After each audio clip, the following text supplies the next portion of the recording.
Welcome back to the Federal Drive with Terry Gerton on Federal News Network. Now that Congress is back from spring break, they have spring cleaning to do, finishing up budget reconciliation, tackling tax cuts, and sorting out federal benefits. We get an update on these and other Hill matters from WTOP Capitol Hill correspondent Mitchell Miller. Mitchell, thanks for joining me today. Absolutely. So, did members have a nice spring vacation? How were things in their home district? Things are a little bit rough for a lot of lawmakers. They got an earful from many people at town halls as they try to work their way through all of these huge budget issues that we are now seeing them tackling. And of course, it's all under the big umbrella of the president's so-called one big beautiful bill. We'll see how beautiful it is after this process plays out. It may look more like Frankenstein by the time they're done. It's going to be very interesting to see how they bring all this to life. Well, they've got some pretty tight timelines. What are the top things they're working on? Let's start with feds and retirement. All right. This is one of the biggest things that happened in the past week, and it came through the House Oversight Committee.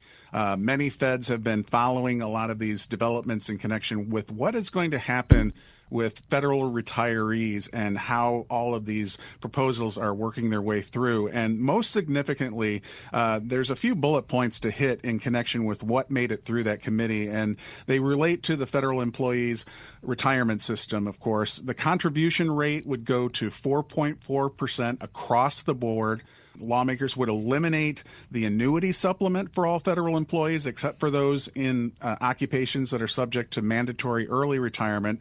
They would change the annuity calculation from the so-called high 3, your final 3 years that are the highest of your salary, to a high 5 of your employee's salary. That would now start in 2027. And they would also make all federal employees at will unless they accept this additional 5% contribution. All these proposals are, as Federal News Network has reported, are opposed by the major unions representing federal employees. One of the interesting things related to that hearing last week was the markup was that Ohio Republican Mike Turner opposed the measures, and he may have given a foreshadowing. He said he has talked to a lot of Republican lawmakers who he believes will not support many of these provisions. So we'll have to see what happens to these as they go to the House Budget Committee. Well, maybe that's a little bit of a glimmer of hope, but it doesn't sound like anything you want to wrap around your shoulders to keep you warm. No guarantees, for sure. And it's really a massive pay cut for federal employees. That's what it all boils down to. Right. This is clearly going to be one of the biggest changes for federal employees and retirees in quite a long time, if it does actually go through. And there is broader support among many Republicans for this to happen. Well, and that's part of the total reconciliation, right? Right. So where we are now with budget reconciliation is this week was supposed to be the big week, the week that the House Ways and Means Committee and the House Energy and Commerce Committee, they were both to start their markups this week. But guess what? They slammed the brakes on this and said, wait a second, we don't have agreements on some of these huge issues that are facing Republican lawmakers right now. So they have pushed back the markup. It will continue behind the scenes this week, but it will then go to next week is when they hope to really tackle these huge issues. One of them, of course, is Medicaid. In fact, that's the biggest issue. Moderate Republicans have indicated that they will not support anything more than a $500 billion cut to Medicaid. The Energy and Commerce panel has been directed to come up with a total of $880 billion in overall cuts. And so that's really where the rubber hits the road. And there are a lot of disagreements within the Republican conference right now about what they are going to do to get to that number. They've talked about new work requirements. That does have broad support, so we're probably going to see that happen for Medicaid recipients. Also looking at reductions in federal contributions to the 40 states and D.C. that expanded Medicaid under the Affordable Care Act. Democrats, as you know, are sounding the alarm already on Medicaid cuts. So this is really the make or break issue, I think, with this so-called one big beautiful bill. And then you have the House Ways and Means Committee dealing with a lot of tricky issues related to taxes. All of that building up to what relates to the biggest overall cost, which is the $4.5 trillion to extend those first-term Donald Trump tax cuts. Math is a tough subject. But you used to be talking about billions and billions, it's real money. Now it's trillions and trillions in real money, right? Well, you just knock all those zeros off and then try to sort it all out, make it balance. But getting revenues and cuts to balance is really a hard thing. It's going to affect a lot of constituents in every district. Absolutely. And we got a foreshadowing of what's going to happen with the so-called skinny budget from the White House that was released late last week, and it includes more cuts as they try to balance all these numbers, more than $160 billion in cuts. And a lot of them are related to things that happen in the Washington area. One of the proposed areas of cuts is $18 billion for NIH. That would, of course, have a big impact here in the Washington area, in the Maryland suburbs where NIH is headquartered. And also a $3.5 billion cut for the CDC. So this is real money, folks. There are a lot of proposals that are going out there, of course, just in their earliest stages, but they do reflect a lot of the commitments that the White House has made. They are going to increase money for defense, increase money for border security, so kind of a continuation of where we've been over the last few months. I'm speaking with Mitchell Miller. He's the Capitol Hill correspondent for WTOP. So, Mitchell, real money, but also real impact. That skinny budget is where we're starting to see the institutionalization, if you will, of some of the DOGE cuts that have been ad hoc as we've gone along.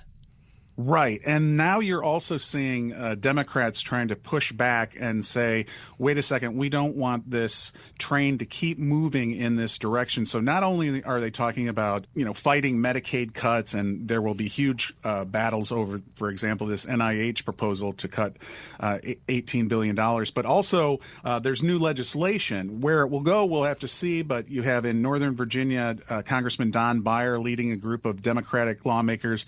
They have introduced two bills that would seek to rehire and protect federal workers. The Rehire Act, as you might imagine, would make it easier for federal employees who Democrats charge were wrongfully fired by the Trump administration to be rehired. And then there's the PREP Act that would codify rules governing probationary status for federal employees.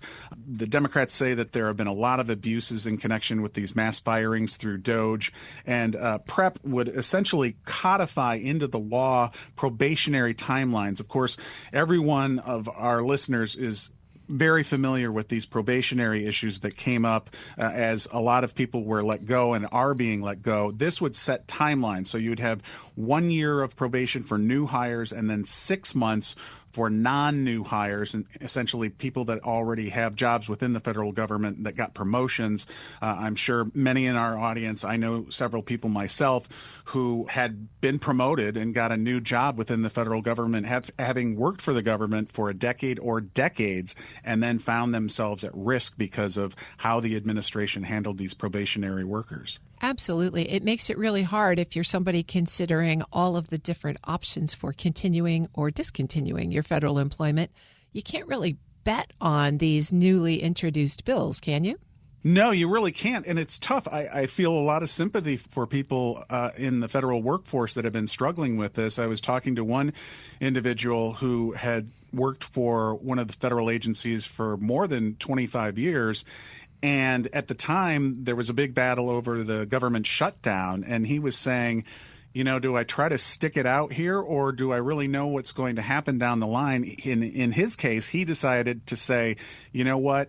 I don't know that I'm going to be able to hold on to my job, whatever I do. So eventually he was one of those people that is leaving federal government reluctantly because he loved his work. Yeah, tough decisions for federal workers and tough decisions for the members of Congress coming up. They're working up against a Memorial Day deadline, are they not?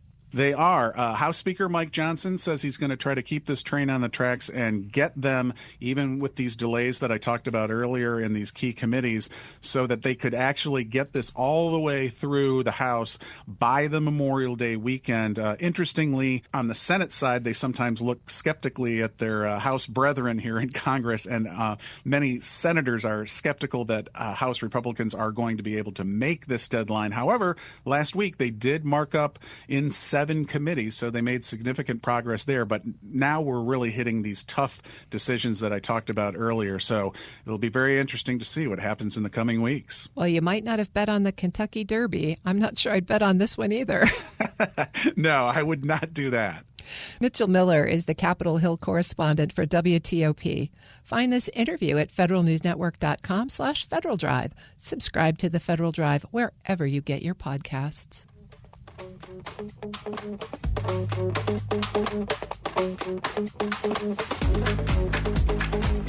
It's 57 past the hour, and this is the Federal Drive with Terry Gerton. For the latest updates, stay with federalnewsnetwork.com or follow us on Facebook and LinkedIn. Up next, the top national headlines from CBS News and the Federal Newscast. I'm Terry Gerton.